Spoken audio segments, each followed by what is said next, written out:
देखिए, ये जीवन परिचय है, लेकिन यदि आप हिंदी में फेल होते हैं आपको हमेशा के लिए फेल कर दिया जाएगा। इसलिए आप इस जीवन परिचय को बहुत ध्यान से देखिए, ये आपके एग्ज़ाम में आ सकता है। मैं जो एग्ज़ाम में आ सकते हैं सिर्फ उन्हीं को ला रहा हूँ। आप मेरा पूरा हिंदी का सिर्फ 10 वीडियो देख लीजिए, आपको हिंदी में 70 में 70 लाने से कोई नहीं रोक सकता है। तो देखिए, शुरू करते हैं। जीवन परिचय बिल्कुल आप ऐसे लिखेंगे, तुलसीदास जीवन परिचय। ठीक, हेडिंग डालने के बाद लिखेंगे प्रभु श्री राम के शील शक्ति सौंदर्य का वर्णन करने वाले गोस्वामी तुलसीदास जी का जन्म सन 1532 ईस्वी में, ये 32 है, में हुआ था। ठीक, और फिर आगे देखिए, इनके गांव का जो नाम था वो बांदा जिला के राजापुर गांव में हुआ था।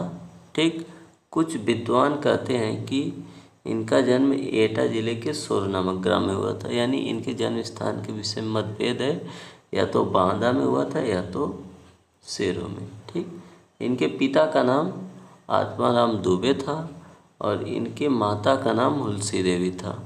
ठीक, और फिर आगे देखिए, मूल नक्षत्र, जो देखिए मूल नक्षत्र में पैदा होने के कारण माता पिता ने इन्हें त्याग दिया। ठीक, इनका लालन पालन एवं शिक्षा नरहरि दास ने किया था। नरहरि दास जी ही तुलसी के गुरु माने जाते हैं। तुलसीदास जी का विवाह दीनबंधु पाठक की सुंदर पुत्री रत्नावली के साथ हुआ था। यह अपने पत्नी से असीम प्रेम करते थे। तुलसीदास एक बार पत्नी द्वारा बिना कहे मायके चले जाने पर आधी रात में ही आंधी तूफान का सामना करते हुए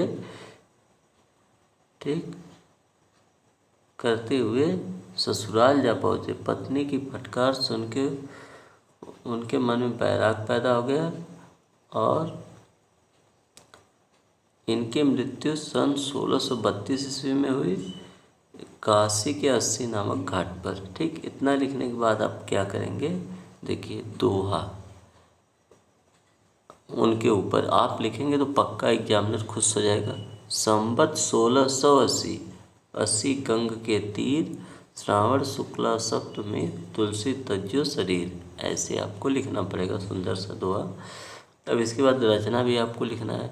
तो रचनाएं देखिए, रचनाएं इस ग्रंथ में तुलसीदास के जिन्हें श्री राम प्रभु के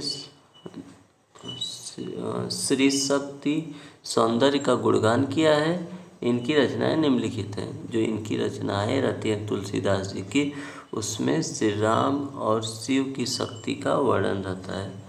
तो चलिए, विनय पत्रिका, यह काव्य तुलसी के भक्त हृदय का प्रत्यक्ष दर्शन है। जो है कवितावली, जो है यह कवित्व सवैया में रचित श्रेष्ठ मुक्तक काव्य है। ठीक, इसके बाद देखिए गीतावली। गीतावली आपके लिए क्या है, यह गेय पदों में ब्रज भाषा में रचित एक सुंदर काव्य है। और आप श्री कृष्ण गीतावली में जाएंगे तो इसमें श्री कृष्ण जी के महिमा का वर्णन किया। भैरव रामायण जो है, इसमें क्या है, 12वें छंदों में रामचरितमानस के वर्णन को करने वाला एक लघु काव्य है। राम के नाम पर रामलला, शुभ अवसर पर गाए जाने वाले गीतों का संग्रह है। वैराग्य संदीपनी में इस ग्रंथ में संतों के लक्षण दिए गए हैं। और फिर आगे जैसे आप बढ़ेंगे लिखते हुए तो आपको मिलेगी जानकी मंगल। पता है, इस रचना में राम और सीता के शुभ विवाह का वर्णन किया गया है।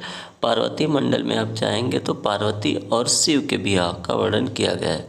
और जैसे ही आप और आगे बढ़ेंगे तो आपको मिलेगी दोहावली। तो दोहावली में आपको इसमें दोहा शैली, नीति, भक्ति, राम महिमा का वर्णन मिलेगा। और रामाज्ञा प्रश्नावली में आपको यह शकुन विचार की उत्तम पुस्तक है। इसमें 7 वर्ग हैं।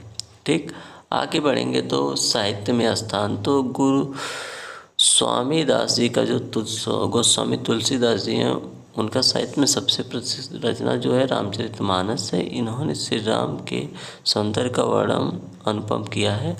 और एक आखिरी में आप यदि ये दोहा चिपका देते हैं 100% आपको 4 में 4 नंबर देके चला जाए। कविता करके तुलसी नस्ले, कविता लसिया तुलसी की कला। ऐसे यदि आप लिखते हैं तो आपको गारंटी है पूरे में पूरे मार्क मिलेंगे। और यह हर साल एग्ज़ाम में आने वाला प्रश्न है जीवन परिचय के रूप में। तो उम्मीद करते हैं आपको वीडियो पसंद आई होगी।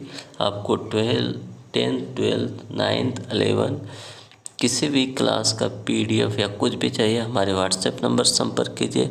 हमें टेलीग्राम पे फॉलो कर लीजिए, नीचे लिंक दिया गया है। और साथ ही साथ इंस्टा और फेसबुक पे फॉलो करना न भूलें, तभी आपको बेहतर रिजल्ट मिलेगा। तो इसी के साथ आप हमें सपोर्ट कीजिए, हम आपको अपनी वाणी को विराम देते हैं। जय हिंद, जय भारत।